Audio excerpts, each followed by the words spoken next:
Hello YouTube, I'm Mars 1952, and today I'm going to talk about the ammo shortage and what I think are the causes. This is also a video response to the Fire Guys subscriber contest. So anyway, the Fire Guy wanted to know what I thought about the shortage, or what we all thought about the shortage and what I was doing about it. Right now there's not a terrible shortage. I've always kept a large stock of ammunition on hand, way since back in the 80s. And I just would shoot it and I'd replace it as I shot it. So I was sort of caught by surprise by this last run on ammunition. I had a bunch of old ammo that was from the 80s, and I decided it was getting old and needed to be shot up. So I took my friends and family out and we shot a couple thousand rounds of it.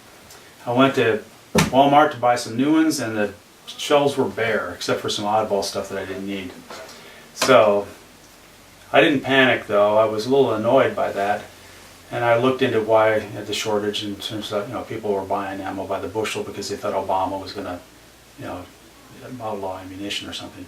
Of course that didn't happen. They're still saying it will happen on the next election. I don't think it'll happen either. I just waited. Ammunition became readily available again. I replaced my ammo. And I think that pretty much everyone that is an ammunition hoarder has already bought their big hoards of ammunition. They don't need it anymore. They probably can't afford to, or don't have a place to put it if they did buy it. But one thing you might want to worry about are ammunition speculators. I have talked to a couple of people out that are buying large quantities of ammunition just to hold on to it so they can sell it at a higher price. I personally think they're going to get burned by that practice. Right now ammunition prices are pretty low historically, but they're still a little higher than they really could be. All the manufacturers are geared up to making ammunition just as fast as they can make it. And they're not going to add production capacity just because some people are hoarding ammunition. They have to think in the long term. If they put in machines that cost a couple $100,000 or $1 million sometimes for a whole production line, they have to pay for that in the long run, and they're not going to put in a high dollar production line and add employees just so people can hoard ammunition, because they know in a year no one's going to be hoarding ammunition anymore. So anyway, on a related subject, the price of ammunition. This is a box of ammunition that I shot up when we had that get together. I'm going to zoom in here, hopefully you can see it. It's a regular Federal. It's 223 Remington 55 grain soft nose bullet. Now that was more expensive than the FMJ at the time, but you can see it was only $6.97 back in, I think I bought this in the mid-80s. By the way, it shot just fine, and no malfunctions. And here's a box of shotgun shells. This is still full. I bought this in the mid-80s from a store in Ohio that I think is out of business now. It's Clarkin's. It's $6.49 for it. This was 85, so it's almost 30 years ago. Make sure that's focused. So we have here a similar type of ammunition. This is not quite as powerful as the Remington. You can see it's I can't read it backwards here in the monitor. It's only 1 1/8 ounces a shot instead of 1 1/4, and it's 3 1/4 dram equivalent instead of 3 3/4 dram. But this box I just bought, I paid $7.50 for it at Walmart. This one I bought 25 years ago or longer, $6.49. So the price of ammunition really is a bargain. If you adjust this for inflation, this would cost $25 at least. $25 in today's dollars, that is. So one area where ammunition has become more expensive, shotgun ammunition, these are buckshot. I bought these at another store that's out of business. Did I have it upside down? I did. Here we go. Peters, Remington. This is TG and Y. They might still be around. I paid $2.24 for this back in the mid-80s. Now, I don't think you can buy any of these for less than $5 because the 5 shots for $5.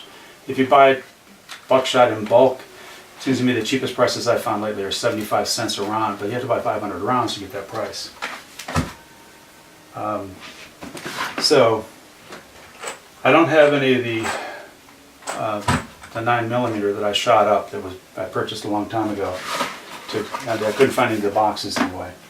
But I do have a bunch of this stuff. This is Remington 22 Match Target. I don't remember what I paid for this, but this stuff, I bought it in the mid-80s. It still shoots perfectly fine. I get nice groups out of it. I get no malfunctions with this ammunition. This was pretty expensive at the time. I remember a friend of mine said he was going to buy some and wanted to know if I wanted to get a couple boxes. So I bought 2 of these. I still have a full box of it because I've been sort of stingy with it. There's 1,000 rounds in here, in these little plastic boxes. But anyway, it was a lot. I wish I remembered. I didn't write down the price, so I just can't even guess. But lately I've been buying this at Walmart. You can see I wrote about that in 2010. This is an empty box. You can just look up what the current price is at Walmart on this stuff. But I get a lot of malfunctions out of the modern mass-produced 22 ammunition. Now granted, this match grade stuff is better, but the modern match grade stuff is not inexpensive. And this stuff malfunctions. I get it like 1 out of 10 misfires. Depends on how clean the pistol is for the rifle. Okay, I'm not sure if that covers everything or not. I